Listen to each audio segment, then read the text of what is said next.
apabila memancar cahaya Islam di dalam hati.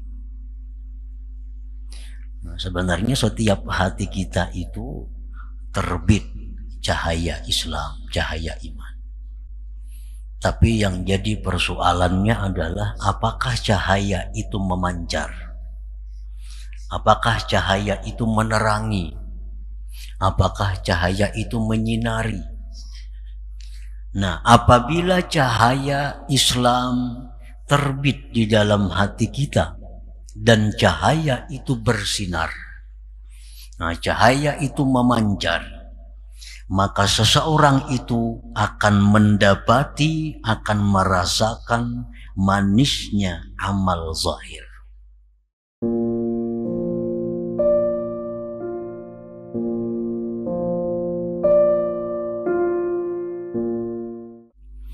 Hikmah yang ke-149 dari Al-Hikamil Ata'iyah. Berkata pengarangnya Imam Ahmad bin Atha'illah As-Sakandari rahimahullah, Matali'ul anwar al-qulubu wal asrar,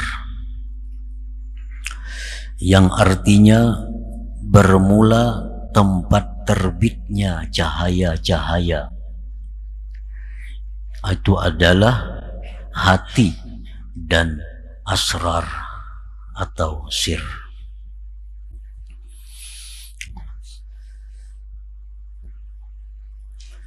Hati merupakan tempat terbitnya cahaya.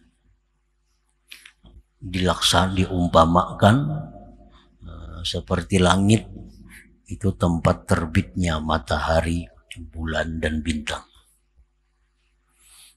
Itu ibarat di alam semesta ini. Sedangkan di dalam tubuh kita, hati itulah tempat terbitnya segala macam cahaya-cahaya. Dan hati yang paling dalam disebut dengan sir. Karena hati itu ada beberapa lapisan-lapisan. Hati yang paling dalam itu disebut dengan sir. Nah, sir itu pun adalah tempat terbit cahaya pula. Al-qalbu matla'un li nurit tawajjuh, ay nuril Islam wal iman, wa sirru matla'un li nuril muwajahah, ay nuril ihsan. Bermula hati merupakan tempat terbitnya cahaya tawajjuh. Cahaya tawajjuh itu adalah cahaya Islam dan iman. Jadi Islam, iman itu memancar dari hati kita. Di hati itulah tempat terbitnya cahaya iman dan Islam. Wasirru, sedangkan sir, hati yang paling dalam, itu merupakan tempat terbitnya nurul muwajahah atau disebut dengan nurul ihsan. Nah, para muhibbin rahimakumullah. Jadi Islam, iman, dan ihsan, tiga itu adalah terbit dari hati manusia. Idza asyraka nurul Islam bil qalbi wajada halawatal amali zahir. Apabila memancar cahaya Islam di dalam hati. Nah, sebenarnya setiap hati kita itu terbit cahaya Islam, cahaya iman. Tapi yang jadi persoalannya adalah apakah cahaya itu memancar? Apakah cahaya itu menerangi? Apakah cahaya itu menyinari? Nah, apabila cahaya Islam terbit di dalam hati kita dan cahaya itu bersinar, nah cahaya itu memancar, maka seseorang itu akan mendapati, akan merasakan manisnya amal zahir. Kahalawatis shalah, seperti lezatnya sembahyang. Wa qiraatil Qur'an, seperti manisnya membaca Al-Qur'an. Wa zikri, lezatnya berzikir. Wa ghairiha, dan selainnya minal a'maliz zahirah, daripada amal-amal yang zahir. Nah, para muhibbin rahimakumullah, apabila kita merasakan sembahyang itu adalah lezat, apabila kita merasakan bahwa sembahyang itu satu kenikmatan, bila merasakan bahwa kita membaca Al-Quran itu menemukan ketenangan, kita berzikir menemukan ketentraman hati, nah itu pertanda bahwa nur Islam itu memancar di hati kita, memancar, menyinari. Nah, sebaliknya, apabila kita tidak merasakan nikmat, tidak merasakan kelezatan di dalam sembahyang, tidak merasakan manisnya membaca Al-Quran, tidak merasakan ketenangan bila berzikir, itu pertanda bahwa hati kita itu, cahaya Islam yang ada di dalam hati itu tidak bersinar. Tidak bersinar. Tidak bersinar itu bisa dimungkinkan karena kabut asap. Kan kada kelihatan bintang, bulan. Padahal ada terbit. Cuma karena kabut asap kada kelihatan cahaya. Bisa gerhana menutupi cahaya matahari, cahaya bulan. Padahal bulannya terbit, mataharinya terbit. Nah, demikian pula cahaya Islam di dalam hati kita ini terbit sebenarnya. Cuma karena banyaknya asap, lalu cahayanya itu tidak menyinari apa-apa. Nah, tidak membuat terang. Nah, apabila cahaya Islam di dalam hati kita itu bersinar, maka manisnya ibadah-ibadah yang zahir itu akan kita dapatkan. Para muhibbin rahimakumullah. Qala al-Imam Al-Hasanul Basri rahimahullah, tafaqqadul halawah bi thalathin. Carilah kelezatan, carilah kenikmatan di dalam 3 hal. Bis shalah, dalam sembahyang. Wa fil Qur'an, dalam Al-Quran. Wa bil zikri, dan pada zikir. Nah, ini 3 hal ini adalah pokok dari ibadah zahir. Pokok dari ibadah zahir. Carilah kelezatan, carilah kenikmatan, kenyamanan dalam sembahyang, dalam baca Quran, dan di dalam berzikir. Fa in wajadtumuha famdu wa abshiru. Bila kamu telah mendapatkan manisnya, lezatnya sembahyang, bila sudah mendapatkan manisnya, lezatnya baca Al-Quran, bila sudah mendapatkan lezatnya, tenangnya, tentramnya berzikir, maka berjalanlah kamu dan gembiralah kamu. Kalau kita dapat manis sembahyang, gembiralah kita. Kalau kita baca Quran lalu hati kita tentram, gembiralah kita. Ketentraman membaca Al-Quran itu tidak diperlukan paham maknanya. Banyak orang yang tidak paham makna Al-Quran, tapi begitu baca Quran hatinya tentram. Padahal kada tahu yang dibacanya itu apa maksudnya, kada tahu. Begitu dibaca Al-Quran, dia menemukan kelezatan.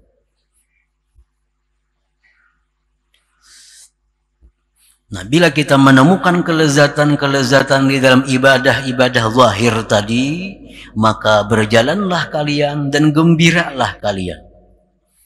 Fa illam tajiduha, jika kalian belum mendapati manisnya zikir, tentramnya membaca Al-Quran, manisnya sembahyang belum engkau dapatkan, fa'lamu maka ketahuilah annal bab mughlaq, bahwa pintu ditutup oleh Allah Subhanahu wa ta'ala. Berarti hati kita ini ada cahayanya, ada Islamnya, ada imannya, tetapi tidak bersinar. Nah, tidak bercahaya, tidak memancar. Nah, para muhibbin rahimakumullah. Nah, itu yang pertama, nurul Islam, cahaya Islam. Wa idza asyraka nurul iman, apabila memancar cahaya iman, wajada halawatal amalil batin, dia akan mendapati kelezatan amal batin. Nah, kelezatan amal batin, kahalawatil ikhlas, seperti manisnya ikhlas. Begitu dia beribadah karena Allah, maka disitulah dia menemukan kelezatannya, ikhlas karena Allah itu. Begitu dia bersedekah dengan ikhlas, maka dia merasakan lezatnya beribadah itu ikhlas. Nah, ikhlas. Wasidqi, kejujuran hati, kejujuran hati. Warida, rida, terhadap apa yang diberikan Allah kepadanya, dia ridha. Begitu dia ridha, dia merasakan kelezatan ridha itu. Wa ghairiha minal a'malil batinah, dan selainnya itu daripada amal-amal yang batin. Nah, itu pertanda bahwa nurul iman, cahaya iman itu bersinar. Cahaya iman itu menerangi tubuh kita ini. Nah, para muhibbin rahimakumullah. Jadi apabila cahaya Islam yang ada terbit di hati kita, cahaya iman yang terbit di hati kita, maka tidak ada ibadah yang kita rasakan melainkan adalah kelezatan, kenikmatannya. Wa idza asyraka nurul ihsan fi sirri, apabila bersinar cahaya ihsan di dalam sirnya, di dalam hatinya yang paling dalam, wajada halawatal musyahadah, maka dia akan merasakan manisnya musyahadah kepada Allah. Fayusyahidullaha fi kulli syai, maka dia bisa menyaksikan mata hatinya kepada Allah pada tiap-tiap sesuatu. Nah, apapun yang dilihat oleh matanya, maka hatinya menyaksikan Allah. Apapun yang didengar oleh telinganya, maka hatinya adalah musyahadah kepada Allah. Nah, ini apabila nurul ihsan bersinar di dalam hati seorang hamba. Para muhibbin rahimakumullah. Fayajidul muridu awalan halawatal amaliz zahir. Seorang murid itu pertama-tama dia merasakan manisnya amal zahir. Orang itu, seorang murid, seorang yang hendak. Murid itu artinya orang yang hendak. Orang hendak pintar, murid. Orang hendak jaya, murid. Orang hendak kaya, murid. Orang hendak apa aja disebut murid. Tapi dalam istilah-istilah yang kita baca ini, bila murid itu artinya orang yang hendak mencapai tingkatan yang tertinggi dalam ma'rifatnya kepada Allah Subhanahu wa ta'ala. Orang yang hendak ma'rifat kepada Allah itu disebut murid. Nah, itulah istilahnya. Walaupun secara umum arti murid itu macam-macam. Tapi yang khusus yang kita baca dalam kitab-kitab seperti ini, pengertian murid itu adalah orang yang hendak. Bagaimana dia bisa mendapatkan ma'rifat kepada Allah Subhanahu wa ta'ala. Seorang murid, orang yang hendak ma'rifat kepada Allah, pertama-tama dia merasakan manisnya amal zahir. Nah, ini dulu. Jadi si murid itu pertama yang didapatkannya adalah manisnya, lezatnya amal zahir. Sembahyang inya lezat, sembahyang inya nikmat, membaca Quran dia hatinya tentram, berzikir demikian. Alladzina amanu wa tatma'innu qulubuhum bi dzikrillah. Orang-orang yang beriman itu tentram hatinya bila berzikir kepada Allah. Nah, murid itu pertama itu yang mesti dilaluinya. Itu murid yang kelas 1 artinya. Murid kelas 1 itu dia merasakan bahwa nikmatnya, lezatnya amal-amal zahir.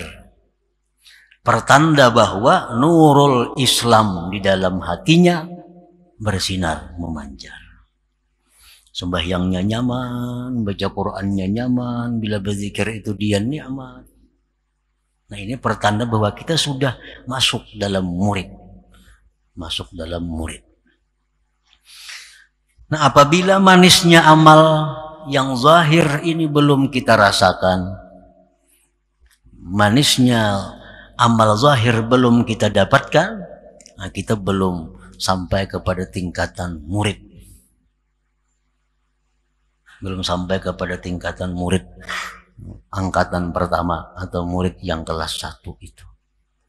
Karena yang didapat itu pertama-tama adalah nikmatnya sembahyang.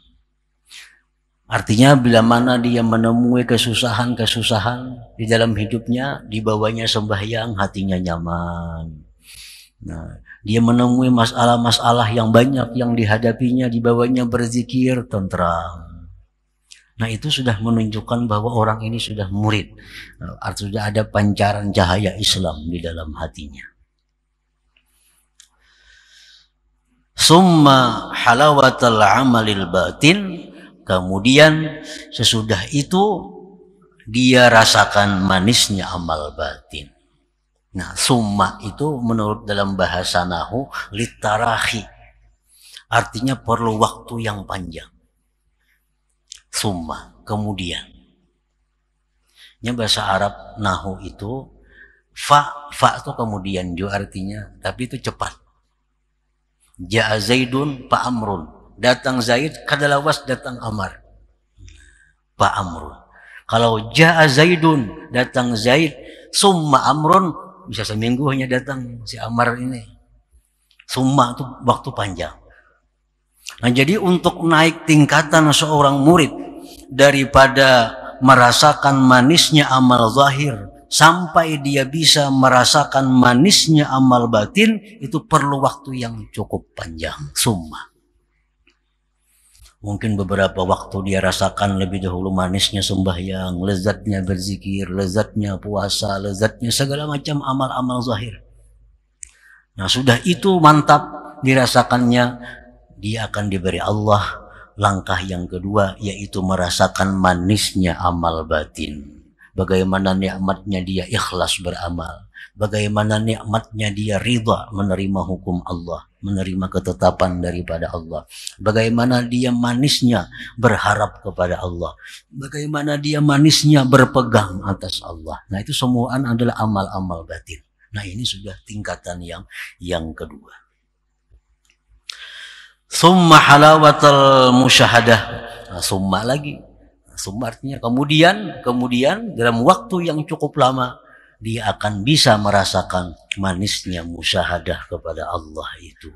Nah, ini sudah tingkatan yang disebut tingkatan ujung atau akhir perjalanan seseorang murid tadi. Jadi kada akan bisa seseorang itu sampai kepada lezatnya musyahadah kalau dia belum merasakan lezatnya ibadah zahir, lezatnya ibadah batin itu. Nah, para muhibbin rahimakumullah. La yashruku nurun fil qalbi idza kana al-qalbu birrazaili mashhuna. Tidak akan memancar cahaya Islam, cahaya iman di dalam hati bila mana hati itu dengan hal-hal yang kotor penuh. Bila hati kita ini dipenuhi dengan sifat-sifat yang kotor, maka cahaya iman Islam itu kada akan bisa memancar. Maka artinya manisnya ibadah itu kada akan bisa kita rasakan. Contohnya yang kotor-kotor di dalam hati kita ini, kahubbid dunia, seperti mencintai dunia. Nah, orang yang masih mencintai dunia itu kada akan bisa merasakan manisnya sembahyang. Kenapa sebabnya? Karena pikirannya dunia. Orang yang hubbud dunia, mencintai dunia itu kada akan bisa merasakan manisnya baca Quran. Paling mampu sajus sehari. Paling kawal belum puasaan juga. Bisa-bisa kada mampu sajus sehari. Karena begitu pahitnya Al-Quran di hati orang yang hubbud dunia itu. Wazikir, manisnya zikir. Kada akan dapat manis zikir kalau hati kita dipenuhi oleh kecintaan kepada dunia ini. Wahubbil jah, suka kedudukan, kepangkatan, warriasah, suka kepemimpinan. Nah, orang ini dalam hatinya ingin agar jadi pemimpin. Orang yang ingin dalam hatinya agar punya kedudukan yang tinggi. Orang yang di dalam hatinya ingin mencapai dunia sebanyak-banyaknya. Nah, orang-orang seperti ini hatinya dipenuhi dengan hal-hal itu, maka cahaya iman, cahaya Islam kada akan memancar dari hatinya itu. Nah, para muhibbin rahimakumullah, wa ghairiha min ma'asil qalbi, dan yang selain daripada itu, daripada maksiat-maksiat yang ada di dalam hati. Kalau hikdi, seperti dendam. Orang yang dendam kada akan bisa merasakan manisnya ibadah. Apalagi wal hasadi, orang yang dengki, kada akan bisa merasakan manisnya ibadah. Wa iradati syarr lil ghair, orang yang menghendaki kejahatan kepada orang lain, itu pun kada akan bisa dapat manisnya ibadah. Orang yang menghendaki jahat orang lain, dia menghendaki orang lain itu rugi, dia menghendaki orang lain itu susah, dia menghendaki orang lain itu sengsara. Dia hanya menghendaki dirinya yang makmur, hanya dirinya yang beruntung, hanya dirinya yang menang. Nah, ini ngarannya adalah menghendaki kejahatan kepada orang-orang lain. Nah, ini sifat-sifat yang tercela di dalam hati kita. Bila hati kita ada berkehendak untung, hanya kita, orang lain rugi, nah ini sudah iradatus syarr, menghendaki kejahatan kepada orang lain. Yang penting seorang untung, orang lain kayak apa kada tahu urusannya. Nah, ini ngarannya sudah mementingkan diri sendiri, itu termasuk ma'asil qalbi, maksiat dalam hati kita. Para muhibbin rahimakumullah. Nah, jadi sifat-sifat itu, sifat-sifat yang tersebut tadi, itulah yang menyebabkan cahaya-cahaya itu kada bisa menyinari hati kita, kada bisa menyinari anggota tubuh kita. Sehingga segala ibadah yang dipardukan, yang disuruh oleh Allah itu terasa berat untuk kita laksanakan. Terasa susah melaksanakan ibadah kepada Allah karena hati kita dipenuhi itu tadi. Akibatnya cahaya iman, cahaya Islam kada bisa menerangi. Qala Wahb bin al-Wardi wa qad su'il ayajidu lazzata ta'ah may ya'si. Wahab Ibnul Wardi sungguh ditanya orang, apakah bisa mendapatkan lezatnya taat orang yang maksiat itu? Orang yang maksiat itu apakah bisa mendapatkan lezatnya sembahyang, lezatnya tahajud, lezatnya zikir? Bisalah orang maksiat? Qal, beliau menjawab, wala manham. Jangankan orang yang maksiat, orang yang mencita-cita maksiat kada akan bisa mendapatkan manisnya ibadah. Jangankan orang maksiat, orang yang hendak maksiat saja sudah dihukum Allah dengan dicegahnya manisnya ibadah itu. Nah, para muhibbin rahimakumullah, ada di zaman dahulu sebelum zaman Nabi kita, seseorang ini munajat kepada Allah, ya Allah, seringkali aku berbuat maksiat kepada Engkau, tetapi Engkau tidak pernah menghukum aku. Sekian banyak maksiat yang aku lakukan kepada Engkau, Engkau tidak menghukum aku, ya Allah. Allah menjawab dengan jawaban, wahai hambaku, apakah selama ini engkau merasakan lezatnya ibadah kepadaku? Nah, si hamba tadi menjawab, tidak wahai Tuhan. Tuhan berkata, itulah hukuman yang kuberikan kepada engkau. Jadi kalau kita merasa ibadah itu pahit, merasa ibadah itu kada nyaman, merasa zikir itu kada nyaman, itu hukuman dari Allah Subhanahu wa taala kepada kita akibat banyaknya dosa yang kita perbuat itu. Nah, antara lain dosa-dosa yang ada di dalam hati kita itu. Kama la yashruqus samsu wal qamar idza kana maksufain. Sebagaimana tidak bersinar matahari dan bulan bila mana keduanya itu gerhana. Bulan purnama itu terang, tapi dapatnya gerhana malam gelap gulita. Matahari yang begitu terang benderang, kalau dapatnya gerhana siang bisa jadi malam. Nah, ini gerhana ini luar biasa. Makanya Allah Subhanahu wa taala memerintahkan melalui nabi kita, kalau ada gerhana-gerhana itu kita disuruh sembahyang.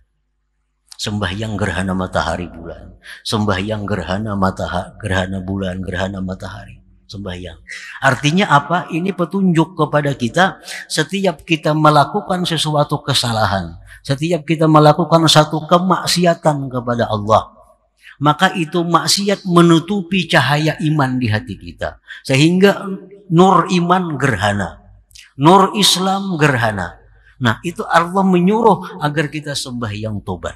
Kita tobat kepada Allah Subhanahu wa taala. Nah, maka cahaya itu akan hilang sedikit demi sedikit yang menghalangi cahaya itu. Jadi dalam syariat kita ada sembahyang gerhana bulan, ada sembahyang gerhana matahari. Itu intinya adalah isyarat. Bila kita melakukan dosa, berarti kita gerhana. Nah, sembahyanglah dengan sembahyang tobat kepada Allah Subhanahu wa taala. Kama la yashruqus samsu wal qamar idza kana maksufain. Seperti demikian tidak bersinar matahari dan bulan bila mana keduanya itu sedang gerhana. Qala Rasulullah sallallahu alaihi wasallam, "Thalathun man kunna fihi wajada halawatal iman." Rasulullah bersabda, ada 3 perkara, barang siapa yang 3 perkara itu ada pada dirinya, maka dia akan merasakan manisnya iman. Dia akan merasakan manisnya ibadah. Bila 3 perkara ini ada dalam diri kita. Pertama, ayyakunallah wa rasuluh ahabba ilaih mimma siwahu. Bila mana Allah dan Rasul yang paling dia cintai kepada dirinya daripada selain keduanya. Bila orang menempatkan Allah dan Rasul itu sebagai cinta, sebagai sesuatu yang dicintai yang paling utama, orang ini menyatakan bahwa Allah dan Rasul itulah yang paling dicintainya dalam dirinya. Nah, bila ada itu kita akan ada kemungkinan mendapatkan halawatal iman, halawah manisnya iman, manisnya ibadah kepada Allah. Nah, cinta kepada Allah, cinta kepada Rasul itu bukan melarang kita mencintai anak, istri, keluarga, dan lainnya. Tetapi sebaliknya, bahwa cinta kepada anak, cinta kepada istri, cinta kepada yang lainnya, itu merupakan bagian daripada cinta kepada Allah dan Rasul-Nya. Asalkan cinta kepada mereka itu tidak melebihi daripada cinta kepada Allah Subhanahu wa ta'ala. Kita cintai anak kita sesuai dengan tuntunan Allah. Kita cintai mereka. Itu adalah bagian dari cinta kepada Allah. Kita cintai istri kita, cintai suami dengan tuntunan Allah, maka mencintai itu bagian dari mencintai Allah. Cintai kedudukan, cintai harta, tapi dengan tuntunan Allah, maka itu bagian daripada cinta kepada Allah. Allah tidak melarang kita cinta dunia, asalkan dunia yang kita cintai itu adalah bulghah, bekal kepada akhirat. Tapi Allah melarang kita mencintai dunia kalau dunia itu membawa kita kepada neraka. Mencari kekayaan dari jalan yang haram, menggunakan kekayaan kepada jalan yang haram. Nah, ini Allah melarang kita mencintai dunia seperti itu. Tapi kalau dunia yang menjadi bekal kita ke akhirat, itu kita cintai, itu bagian daripada cinta kepada Allah dan Rasul. Jadi jangan dipaham orang cinta lawan Allah, lawan Rasul itu kada tahu di duit lagi, kada tahu di bini lagi, kada tahu di... Bukan itu maksudnya. Cintailah anak, cintailah istri, suami, kawan, dan lain-lainnya sesuai dengan tuntunan Allah. Maka itu bagian cinta kepada Allah dan Rasulnya. Tapi kalau mencintai, membabi buta, nah itu bertentangan dengan cinta kepada Allah Subhanahu wa ta'ala. Melanggar yang haram, asal mengabulkan hajat bini, melakukan yang haram, asal mengabulkan hajat anak, memperbuat yang haram, asal mengabulkan hajat kawan. Nah ini yang bertentangan dengan Allah Subhanahu. Mencintai seperti itu yang dilarang oleh Allah. Yang kedua, wa ayyuhibbal mar'a la yuhibbuhu illa lillah. Bahwa dia cinta kepada seseorang dan dia tidak cinta kepada orang itu melainkan karena Allah. Dia mencintai seseorang cintanya karena Allah. Bagaimana kita mengetahui bahwa cinta kita itu karena Allah? Bisa kita ketahui dengan alamat, dengan tanda. Bahwa kebaikan, kejahatan orang itu kepada kita tidak merubah cinta kita kepadanya. Nah itu berarti cinta kita karena Allah. Bila orang itu baik, cinta kita bertambah. Bila orang itu kurang baik, cinta kita menurun. Itu menunjukkan cinta kita bukan karena Allah.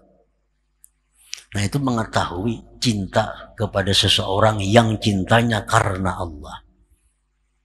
Ini membantu kita, kadang membantu kita, tetap hati kita sayang lawan inya. Nah itu cinta kita karena Allah.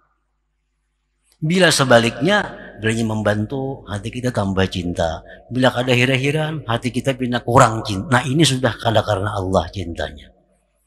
Nah bila cinta karena Allah, itu kita akan mendapatkan manisnya iman. Yang ketiga, wa ayyakraha ayyauda bil kufri kama yakrahu ayyuqdhafa finnar. Bahwa dia benci kepada kekafiran. Nah, dia benci kepada kekafiran sebagaimana dia bencinya bahwa dia diluntarkan ke dalam api neraka. Nah, tiga hal itu ada pada diri kita. Rasulullah menjamin kita akan merasakan manisnya iman itu.